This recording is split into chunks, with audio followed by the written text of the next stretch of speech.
7 de la mañana con 37 minutos, 7 con 37 minutos, en Punto Noticias, primera emisión. Saludamos, como lo habíamos indicado, con nuestro primer invitado. Se trata del legislador del Partido Social Cristiano, Esteban Torres, que está con nosotros vía telemática. Asambleísta Torres, buenos días, gracias por acompañarnos. Bienvenido a Punto Noticias de Radio Pichincha. Estamos con usted. Alexis Moncayo, quien le habla, Licenia Espinel. Ayer vivimos un nuevo episodio de la crisis por la que atraviesa la Asamblea Nacional, con una presidenta descompuesta que, al no gustarle una petición de sus colegas, decidió finalmente clausurar la sesión. Ustedes han hecho algunos pronunciamientos sobre el tema. ¿Qué está pasando en la Asamblea y qué solución le ve usted a este momento de crisis que vive el Parlamento? Buenos días, bienvenido. Buenos días, muchas gracias por la invitación.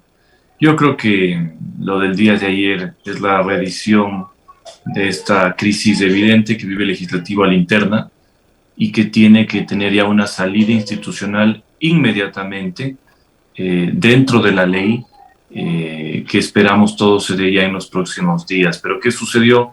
Básicamente, para los que no siguieron la sesión, una moción del asambleísta Ruiz no quiso ser aceptada con una modificación propuesta por otro asambleísta. Ante eso se apeló a la presidencia y volvió a pasar lo que pasó el 24 de febrero. Abruptamente se suspendió la sesión sin que se procese dicha apelación a la presidencia de la sesión.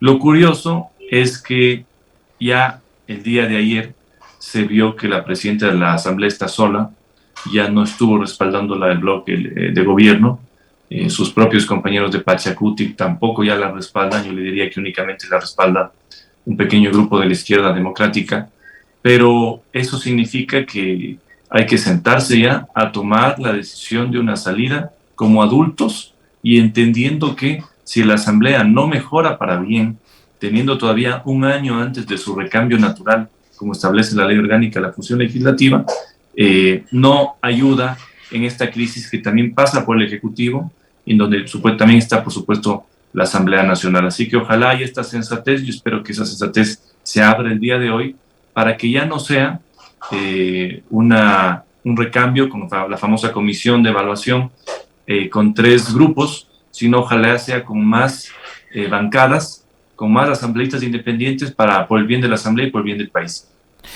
La negativa, legislador, ¿cómo está? Qué gusto, buenos días. La negativa de la presidenta Zori de no dar paso a lo que es parte de un procedimiento parlamentario, ¿no? O sea, vamos, esto ha ocurrido antes también, ¿no? En las asambleas del Itardo, etcétera. La apelación a la presidencia es un procedimiento más que está dentro de la ley orgánica de la función legislativa. Yo le pregunto, desde su condición de legislador, usted que vive a diario además las situaciones que se viven en el Pleno, ¿cuál es el temor que tiene la señora Zori a no dar paso precisamente a la apelación a su presidencia y a la conformación de esta comisión evaluadora?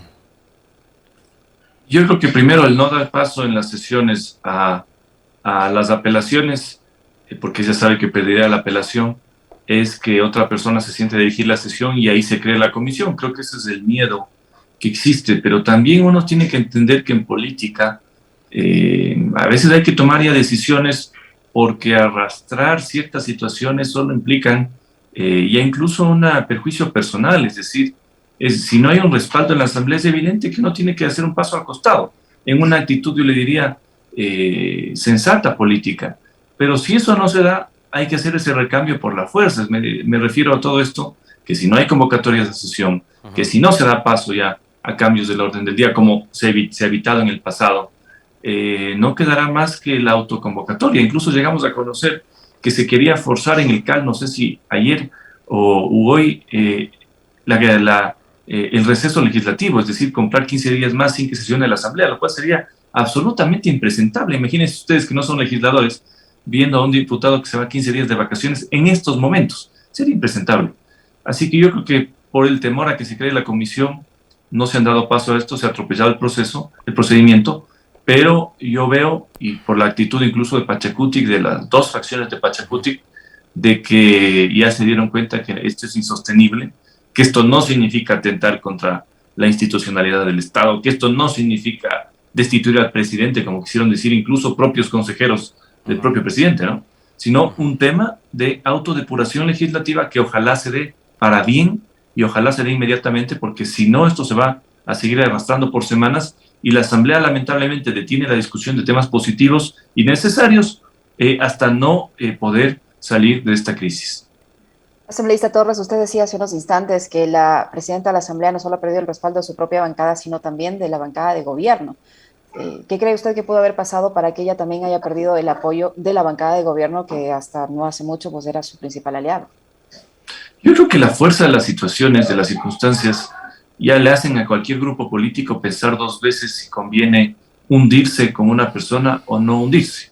Yo creo que el propio gobierno, como le digo, se dio cuenta ya que esto es insostenible, que las cosas no se están haciendo bien, que el procedimiento legislativo se está atropellando y se sigue atropellando. Y por eso, como le digo, el lenguaje corporal de los asambleístas de gobierno, en donde estaba todavía el actual ministro de gobierno, el asambleísta Jiménez, estaba todavía ahí, fue evidente, ¿no? Es decir, ya era un problema de ella y la única solución pasa porque la Asamblea active el artículo 18 y procese, como le digo, este tipo de ilegalidades con una solución que pasaría por el recambio de algunos miembros del CAL, de todo el CAL, no se sabe, depende mucho de qué se presente en el camino, pero yo creo que ya, incluso para el propio Pachacutic, esto es un desgaste absolutamente innecesario que les está costando importantes números ya en su imagen y en sus expectativas electorales, sin duda alguna. ¿Cuál fue digamos, el argumento para que ayer se presente además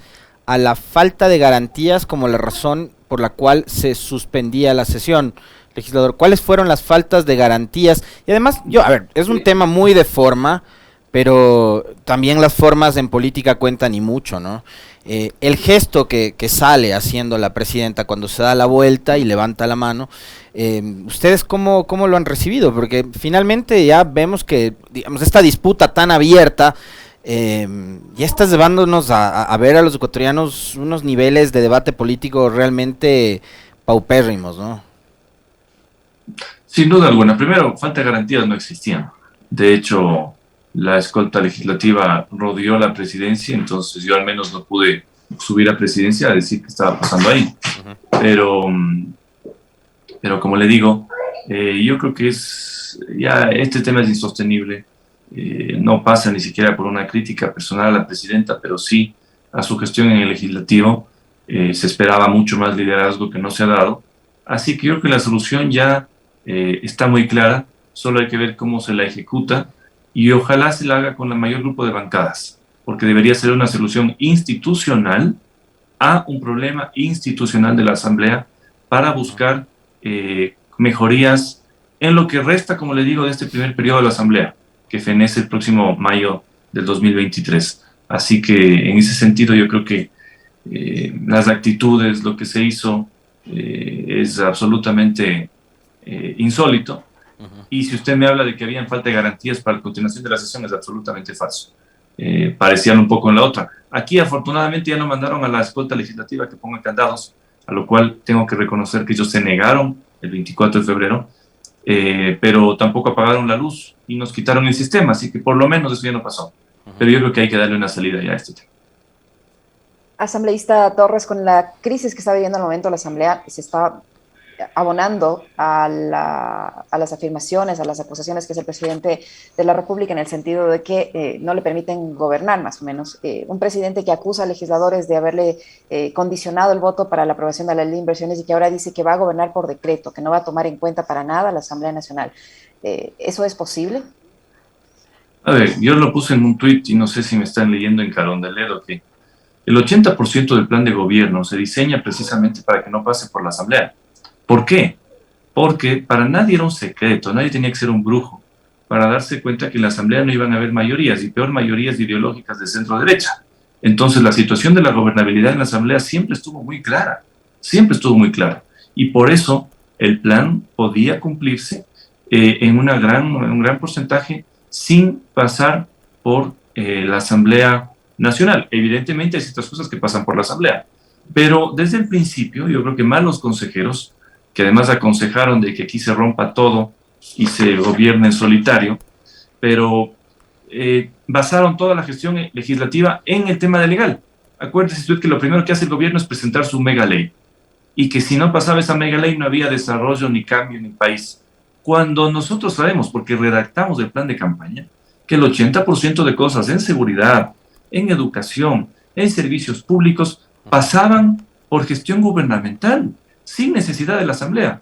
Entonces, cuando cambian el discurso, es decir, todo depende de la Asamblea, si la Asamblea me bloquea no puedo hacer absolutamente nada, nosotros nos damos cuenta que eso no era cierto. Así que lo que ha dicho el presidente en el fondo es un poco retomar el plan inicial de campaña, hacer lo que puede hacer sin pasar por la Asamblea, y en los temas que tengan que pasar por la Asamblea, ojalá haya la apertura, haya el diálogo de entender que nadie tiene mayorías. O sea, esta no es una situación política en la que el presidente tiene una mayoría en la Asamblea. ¿Y qué significa todo eso? Que no puede imponer lo que desea o lo que crea. Tiene que abrir el diálogo, escuchar al resto de bancadas, procesar en democracia las diferencias, y también van a quedar en evidencia si hay ciertos grupos políticos que están en el bloqueo por el bloqueo. Sin la propuesta, créame que se van a desgastar, van a quedar mal. Pero si usted no da el primer paso, que es aperturar un diálogo público, un diálogo honesto, decir, a ver, yo quiero hacer esto, ¿en qué parte usted está de acuerdo, en qué parte no está de acuerdo? Y todos los diálogos se manejan escondidas, ya vemos que ofreciendo o quizás pidiendo temas de por medio en votaciones de ley, así no funciona, o así no se hace al menos la política que yo creo que debería hacerse este momento. Así que vamos a ver qué pasa, pero no es, como le digo, no es algo inesperado que se puedan hacer cosas sin pasar por la Asamblea. Yo creo que un ejecutivo con experiencia lo podría haber hecho, y vamos a ver si con este cambio político en el frente del gobierno hay también un entendimiento de las cosas y haya algo para mejor. Yo creo que todos esperamos como ecuatorianos que las cosas se hagan bien, que todo funcione de acuerdo a lo planeado, y que no haya ni crisis económica, ni desestabilizaciones, ni por supuesto situaciones que impiden que haya beneficio ya para la persona de la calle, no para la clase política, no para la clase empresarial, sino para la persona de la calle. Ahora, legislador, lo que estamos viendo, y usted acaba de, digamos, de decir algo que es clave para entender esta situación. El presidente tuvo malos consejeros que le dijeron que había que romper todo. De entrada, rompieron con ustedes, con los socialcristianos. Les dijeron que no era buen negocio llegar a un acuerdo legislativo con el PSC y con UNES para destrabar la elección de autoridades. De lo que yo tengo entendido, y lo mencionaba en el comentario, ni UNES ni el PSC estaban pidiéndole a cambio ministerios, gobernaciones, hospitales, etcétera, más allá de los ofrecimientos que en ese momento había hecho el propio presidente de la República, la embajada para Del Chopo, la gobernación del Guayas para Cucalón, etcétera, ¿no es cierto? A ver, yo aquí lo que veo es, digamos, de parte del gobierno está clarísima la estrategia, usted nos lo acaba de decir, consejeros que le han dicho hay que romper todo. Pero lo que sí también se evidencia es que de parte del legislativo no hay una estrategia, porque si el gobierno todos los días, y ayer lo mencionó nuevamente el presidente, dice que durante estos 10 meses la Asamblea ha bloqueado. Hemos hecho el recuento acá, han enviado la primera ley, el primer proyecto de ley que envió el Ejecutivo a la Asamblea fue la reforma a la Ley de Comunicación. Está en manos de la comisión que preside Juan Fernando Flores, que es el jefe de la bancada de Creo. Ha enviado las reformas a la Ley Orgánica de Educación Superior. No sé qué tanta urgencia tenga esa ley, pero usted nos dirá por qué no ha salido todavía esa reforma. La ley de seguridad. Una ley de seguridad no se trata en 2-3 meses. Aquí hemos conversado con varios analistas conocedores del procedimiento parlamentario y nos dijeron promedio 9 meses para que salga una ley de la magnitud como esa, ¿no? La del uso progresivo de la fuerza. Y 2 proyectos económicos urgentes. Uno, que se lo devolvieron de inicio porque lo enviaron mal, porque mezclaron todo, y la unidad de técnica legislativa le dijo al Ejecutivo, tiene que tratarse sobre una sola materia, si no esto no procede. Finalmente el proyecto de ley en ese entonces de reforma tributaria pasó por su ministerio, tal y como lo envió el gobierno, o sea, mejor no le pudo haber salido la jugada en ese entonces. Y el primer proyecto de ley que es negado por la Asamblea y archivado además, es este. Entonces yo no encuentro ese bloqueo, la obstaculización, el afán de llevarnos a la ingobernabilidad por parte de la Asamblea, pero no veo respuestas de la Asamblea, o sea, no veo una estrategia tampoco, ni política ni comunicacional, que le diga al Ejecutivo y a los ecuatorianos, no es como ustedes lo están diciendo. Y otra cosa adicional, y con esto cierro para ahí sí tener su respuesta y análisis legislador, es quienes deberían hacerse cargo de la de lo que está sucediendo hoy con la mala conducción de la Asamblea finalmente fue quienes le eligieron a la señora Zori, ¿no? ¿Y quiénes fueron los que le eligieron? Así es. Yo estoy de acuerdo. Lo que usted ha dicho es cierto. Y por eso es parte también de la molestia de los legisladores de que no hay ni una estrategia comunicacional ni política de la Asamblea para defender a la Asamblea como institución. Vea usted que varios de los proyectos que presenta el Ejecutivo tienen observaciones y críticas de los propios asambleístas de gobierno. La ley de expresión es muy mal hecha, muy mal hecha. El tema de educación superior está mal hecho. Y son los propios asambleístas de gobierno que a mí me han dicho, este tema hay que mejorarlo porque no es que lo que mandó el Ejecutivo estuvo bien hecho. Al final las leyes no hace nadie divino, hace una persona de carne y hueso y se puede equivocar. Y en esos temas se han equivocado. Políticamente se equivocaron también cuando mandaron la mega ley. Era evidente que no se podía mezclar materias tan distintas en ese punto. Pero falta esa estrategia comunicacional, ese relato como tal del gobierno de ataque directo a la Asamblea Nacional no ha sido contestado por la Asamblea. Y déjeme decirle solo en el relato qué es lo que pasó políticamente. Cuando se planteó un acuerdo, disculparme, estoy aquí con mi hijo, cuando se planteó el acuerdo, usted estaba hablando con dos grupos con alta experiencia política como el PSC y como UNES, que podían de alguna manera entender orgánicamente cómo se podía plantear la Asamblea. Al romper con esos grupos, y específicamente al romper con el Partido Social Cristiano, el gobierno se queda sin la gestión política necesaria para gobernar. Y penetra otro grupo que todos conocemos quiénes son, que le han llevado lamentablemente al abismo al gobierno y al Ejecutivo. Así que vamos a ver ya qué pasa, ¿no? Asambleísta Torres, precisamente sobre esta última parte que usted dice que se le metió un grupo que le ha llevado al abismo, ya el presidente ha dado los primeros cambios. ¿Cómo evaluar esos cambios en el Ministerio de Gobierno, por ejemplo, que da el presidente de la República? Y en esta suerte de cambio, ¿no ha habido algún tipo de acercamiento con su socio original o con su, que eran en primer momento ustedes, por ejemplo, para la campaña electoral? No, el Ejecutivo no ha tenido ningún intento de acercarse al Partido Social Cristiano para recuperar esa gobernabilidad que necesita ahora. Lo primero, lo que yo le había dicho, con el rompimiento específicamente con el Partido Social Cristiano, ese vacío político lo llena otro grupo que lamentablemente, como le digo, creo que no ha hecho bien las cosas y le ha llevado al abismo al Ejecutivo y a la relación con su Asamblea Nacional, que ha pasado incluso por proponer a la muerte cruzada como única solución política, la cual es traumática para el país, sobre todo porque la clase política, por último, se va y viene, se va a elecciones, pero son los ecuatorianos que pagarían los platos rotos de una crisis económica y de un rompimiento total. Estamos hablando de la democracia popular. Por supuesto, todos conocen cómo se armó el frente político, desplazando incluso a los famosos Lazo Boys. Eso es conocidísimo. Y además, con el fallecimiento, le diría yo, de César Monge, rompiendo ese equilibrio que habían antes entre estas dos fuerzas. Así que, ¿qué espero yo con el cambio en el frente de gobierno? Que haya, como le digo, sensatez, que haya un diálogo público, ojalá saludable. El asambleísta Jiménez o el ex asambleísta Jiménez tenía una buena relación con todos los bloques, por eso no me parece un cambio equivocado. Usted no puede poner a alguien en la política, en esta situación política, a una persona que odie, a una persona que divida, a una persona que aísle al Ejecutivo, sino a una persona que de alguna manera logre hacer el trabajo democrático de procesar diferencias. Yo ayer lo dije en la Asamblea Nacional. La Asamblea Nacional es el lugar donde, si se procesan bien las diferencias políticas, se tiene paz en el país. Pero si usted no procesa bien las diferencias políticas, las quiere tapar, las quiere excluir, quiere aislar a ciertos grupos o quitarles voz a ciertos grupos, tenga la seguridad de que no va a tener esa paz. Así que yo creo, con este cambio, ojalá que haya algo para bien, algo positivo, que se destierren todos estos odios, estos complejos, estas formas de hacer política de blanco o negro, y como le digo, se logren temas positivos para los ecuatorianos, no para la clase política, para los ecuatorianos. Así que veo con buenos ojos y espero también que esto implique una mayor gestión del ministerio, porque me parece bien. Se criticaba mucho, ¿se acuerda en la época de otro presidente, de que el ministerio tenga la división de gobierno y la división, digamos, del interior, específicamente el tema de seguridad y policía?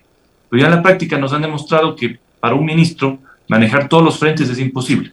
Así que con esta división, si se concreta en temas de seguridad, tendremos una persona, ojalá, que se concentre en combatir las mafias del narcotráfico, las muertes, los asesinatos, la inseguridad, y por otro lado, una parte del ministerio que gestiona el tema político que, si no avanza, complica todo lo demás.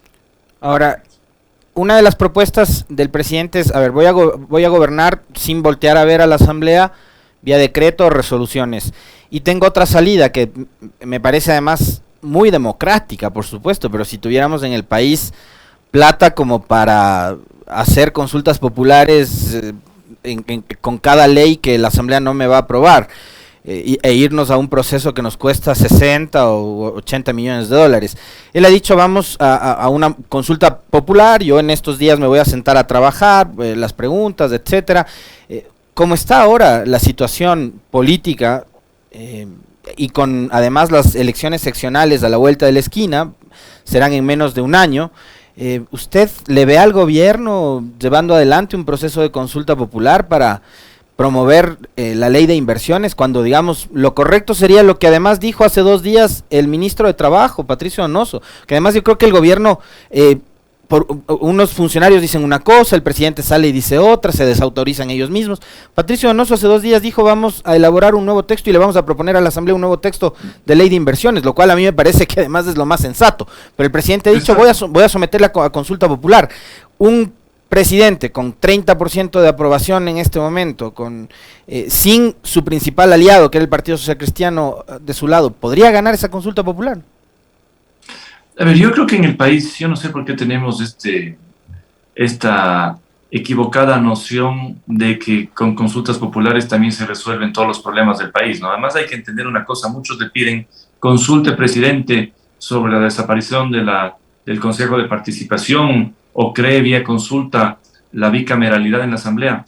Oigan, yo no sé si le aconsejan mal o no han leído los dictámenes de la Corte. La Corte ha dicho específicamente que ciertos cambios constitucionales solo se hacen vía enmienda constitucional que implica reforma en la Asamblea Nacional.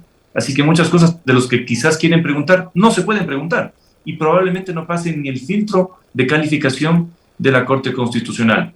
Ahora, si se lo piensa como algo político, es evidentemente un arma de doble filo, porque un gobierno que no tiene la aprobación necesaria puede someter esto como un referéndum a su gestión y perderlo. Así proponga algo positivo. Perdieron consultas presidentes muy fuertes como León Febres Cordero o presidentes como Sixto Durán Ballén, perdieron consultas populares, porque a veces se convierten en referéndums a la gestión y más bien esto ya termina a veces de ser la tierra que se le pone al féretro del gobierno, ¿no? En el tema de la ley de inversiones, por ejemplo, vamos a ser muy claros. ¿Acaso están prohibidas las alianzas público y privadas en el país? No, hay una ley. Incluso podían, vía reglamento o presentando una reforma específica de esa ley, buscar que ese punto de la ley de inversiones se concrete para bien o se mejore. ¿Están prohibidas las zonas de desarrollo o las zonas francas en el Ecuador? No, no están prohibidas, de hecho hay muchas que están en funcionamiento. Tranquilamente se puede profundizar esto vía reglamentos vía reformas puntuales. El tema de la digitalización sí era un capítulo importante en la ley de inversiones, eso quizás se podría mandar por separado. A mí me gustaba mucho el capítulo del arbitraje internacional y nacional. Bueno, pongan reformas sobre ese tema, es decir, entiendo que también a muchos grupos les causó escozor las reformas monetarias y financieras. Bueno, vea a qué punto se puede mejorar y lo presente, pero como le digo, esta lógica de que todo pasa por la Asamblea, todo es reforma legislativa, si no, no puedo gobernar, es absolutamente falso y lo he demostrado porque el 80% del plan de gobierno se hizo para que no pase por la Asamblea. Así que yo creo que hay salidas, ojalá el gobierno encuentre la luz, ojalá el gobierno unifique ya su solución política y su solución jurídica a los temas que quiera lograr, y desde la Asamblea, déjeme decirle, todo aquello positivo que se proponga, lo seguiremos respaldando, sin que medie ni una llamada, ni una negociación política para la ley de inversiones. El presidente lo dijo claramente y yo lo puedo corroborar aquí. No ha existido una sola llamada, un solo WhatsApp de negociación sobre el tema de la ley de inversiones. En absoluto. Lo único que ha existido es un tema de observaciones aceptadas y algunas no aceptadas directamente con la presidencia de esa comisión y nada más. Y por eso, si los temas, al menos en el caso del Partido Social Cristiano, van de acuerdo al plan de campaña y se lo propone como nosotros lo propusimos, lo vamos a respaldar, sin que esto implique, como le digo, ni hacer una nueva alianza política, peor aún entrar ahora al gobierno a hacerse cargo de la gestión política. Eso es imposible y creo que, déjeme adelantarle, impensable. Pero sí en todo aquello que vaya de acuerdo a lo que se prometió en campaña. Queremos agradecerle, asambleísta Torres, por su tiempo, por su amabilidad, de la información que nos ha proporcionado el legislador Esteban Torres, de la bancada del Partido Social Cristiano, que ha estado con nosotros. Muy amable, asambleísta, muchísimas gracias.